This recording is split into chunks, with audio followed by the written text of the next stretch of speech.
స్వచ్ఛ విద్యాలయ పురస్కారం భాగంగా దానికి నిర్దేశించిన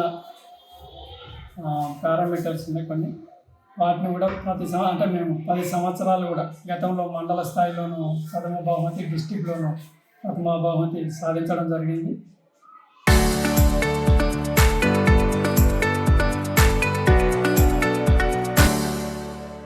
వాటికి ప్రధానంగా toilets, hand wash, clean and green, solar ఇలాంటి పారామీటర్స్ నిర్దేశించడం జరిగింది. వాటిని ప్రతి సంవత్సరం కూడా మేము ఒక్కొక్కటి అమలు చేసుకుంటూ అన్నీ కూడా మా పాఠశాలలో సమకూర్చుకోవడం జరిగింది. క్లీన్ అండ్ గ్రీన్లో భాగంగా తడి చెత్త, పొడి చెత్త, హానికరమైన చెత్త ఇలాంటి వేరు అంశాలను కూడా పిల్లలకు వివరిస్తూ వాటిని వేరు చేయడం నేర్పడం.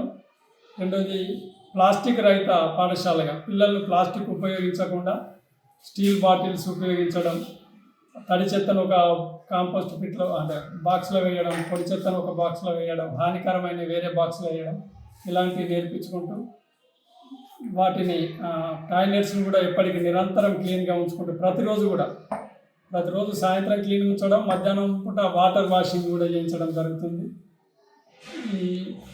ఈ చెత్త కూడా కాంపోస్ట్ పిట్లు మరియు డస్ట్బిన్లను ఎక్కువ ఉపయోగించు.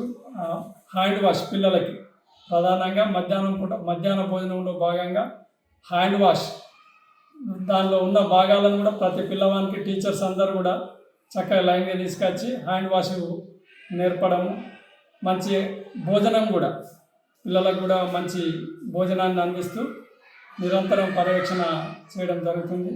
పాఠశాలలో క్లీన్ అండ్ గ్రీన్ విషయంలోకి వచ్చిన వాళ్ళకి చాలా మొక్కలను నాటడం జరిగింది. అనేక రకాలమైన మొక్కలను నాటడం, దాని ద్వారా పచ్చదనం, ఎనర్జీలో భాగంగా సోలార్ కూడా ఫిట్టింగ్ కలెక్టర్ గారు మనకు అదొకటి లేకుండా సోలార్లో కూడా ఫిట్ చేయడం జరిగింది. ఇలాంటి అన్ని పారామీటర్స్ దృష్టి పెట్టుకొని గవర్నమెంట్ మనకు రాష్ట్ర స్థాయిలో 4వ బహుమతి, జాతీయ స్థాయిలో 47వ బహుమతి మన పాఠశాల సాధించడం జరిగింది.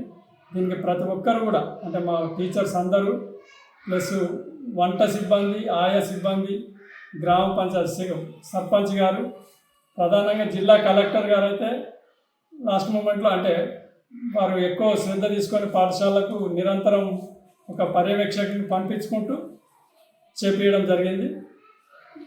దీని ద్వారా మన పాఠశాల ఈ ర్యాంకు సాధించడం జరిగింది. అందరికీ కూడా ప్రత్యేకమైన కృతజ్ఞతలు.